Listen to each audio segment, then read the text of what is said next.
प्रश्न वेगळे होते, आज प्रश्न वेगळे आहेत, पण विचार तोच आहे. विचार तो सर्वसामान्य माणसाचाच आहे. आणि या वर्धापन दिनाच्या निमित्ताने मी भाईंसकट सगळ्या मान्यवरांना आश्वासन देते की शेतकरी कामगार पक्षाची तरुण पिढी, शेतकरी कामगार पक्षाच्या महिला, या सर्वसामान्यांचा लढा, महाराष्ट्रातील सर्वसामान्यांचा आवाज हा खऱ्या अर्थाने तिथे वरती घेऊन जातील आणि सगळ्यांना न्याय देतील.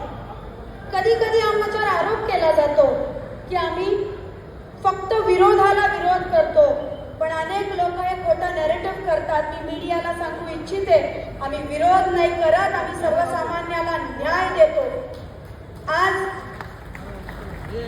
आपल्या समोर जनसुरक्षा कायदा आलेला आहे. बरेच लोकांनी त्याला एक बोलटच नाव दिलंय, अर्बन नक्सल. मला तुम्ही सांगा, मग जेव्हा सर्वसामान्य माणसावर अत्याचार होतो, अन्याय होतो, मग त्यांनी रस्त्यावर यायचं